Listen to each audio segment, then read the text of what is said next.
Man, another beautiful spring day in Colorado. I know some of you thought spring had come. Then we get an inch of snow, but at least it didn't mess up the roads or anything, so that's really nice. I remember one year on April the 13th when we lived in Florissant and our offices were down in Colorado Springs. We started in and it came a blizzard and we got 3 feet of snow on April the 3rd. Snow. So anyway, welcome to Colorado. But overall, it's been really nice weather, hasn't it? It's been awesome. All right, I've been sharing on prosperity, and there's just so much, to share on it that we're just kind of hitting some of the highlights. But I've already shared a lot of foundational truths, basics, that you don't seek prosperity, you seek the Lord. Prosperity is a byproduct of a relationship with the Lord. If you are seeking to get rich, 1 Timothy chapter 6, you pierce yourself through with many sorrows and hurtful lust, which drown men in perdition. And because of some scriptures like that, and people see the negative effects of people who are seeking after riches, some people teach that you shouldn't have any, and they call it, in the King James, filthy lucre. But there's nothing wrong with money. Money is not moral or immoral. All money does is amplify what's already in your heart. And if your heart is wrong, well, then just getting money will just amplify the wrong that's in your heart. But if your heart is right, money will enable you to be a blessing. The Lord told Abraham, I will bless you and make your name great, and you shall be a blessing. You can't truly bless other people until you're blessed. And so anyway, I've been sharing that it is God's will for you to have prosperity. And it's an attitude. You have to believe that God wants you to prosper. A poverty attitude will stop the flow of God's blessing in your life. We've talked about how important it is to give. And anyway, there's a lot of things I'd still like to share. But let me turn over to Luke 6:38 and just use this passage. And I want to highlight just a portion of this verse. In verse 38, it says, Give, and it shall be given unto you, good measure, pressed down and shaken together and running over shall men give into your bosom, for with the same measure that ye meet withal, it shall be measured to you again. And I want to emphasize the part right here that it says when you give, that men shall give into your bosom. And I want to try and present something during this brief time this morning that it's hard to get across to people, but prosperity isn't all spiritual. There is a physical, natural side to it. God is not going to counterfeit United States currency. He's not going to put money in your billfold. I actually heard a man on the radio one time that is ungodly. And it's amazing. That guy probably made millions of dollars off of that. People dumb enough to do that. God's not going to counterfeit money. God's not going to create money. That's illegal. God doesn't do that. Did you know God doesn't have money?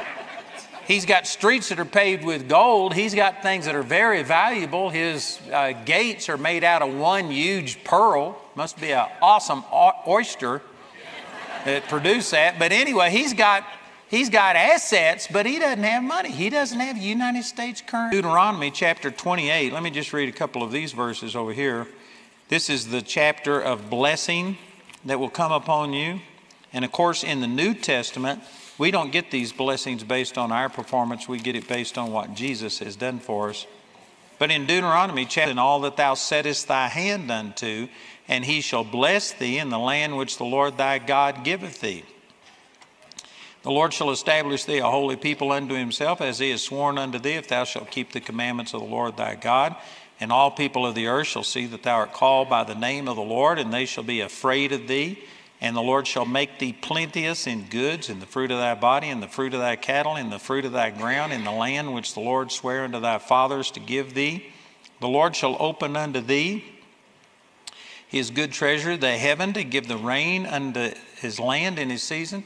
You may not notice this, but he's not just going to rain money out of heaven. He's going to rain rain out of heaven, and he's going to water your crops. This is a natural means, something that you set your hand unto, and that's how God is going to bless you. And to bless all the work of thine hand, and thou shalt lend unto many nations, and thou shalt not borrow.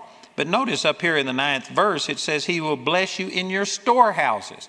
Your storehouse is where you keep things, food and things like that. You have to have a storehouse.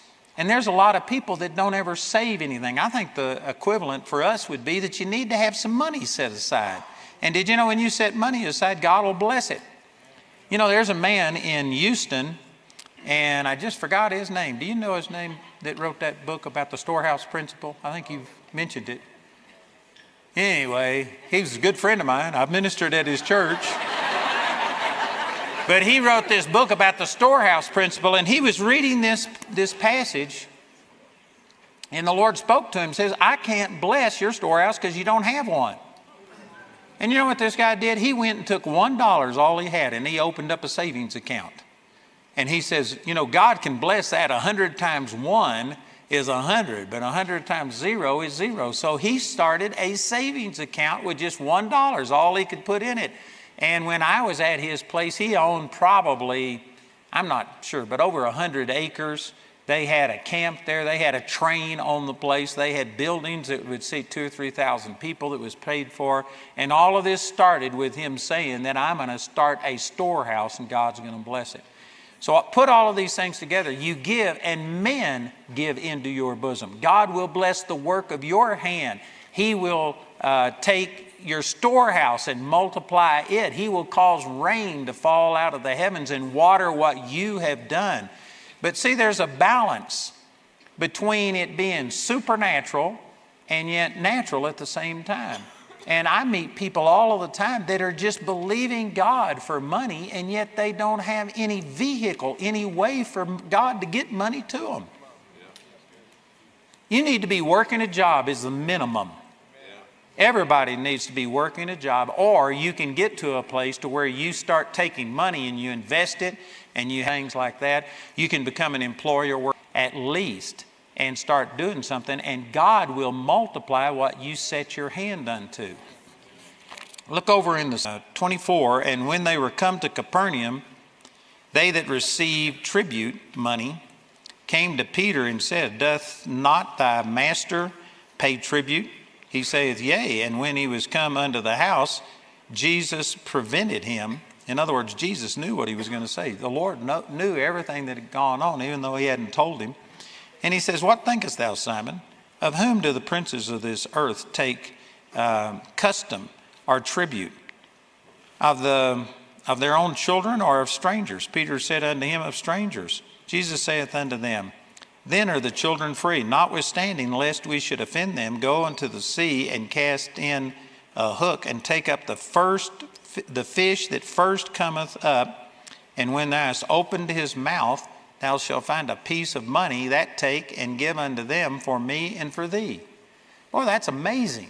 But did you know that this combines the supernatural and the natural? And he knew that somehow or another this fish had eaten something that got money in his mouth, and it was supernatural the way that God led Peter to the fish. God will provide, but he's not understand this, get so spiritual that they're just sitting there waiting on God to supply. Or you can get in a ditch on the other side and get to where you don't think that it's up to God.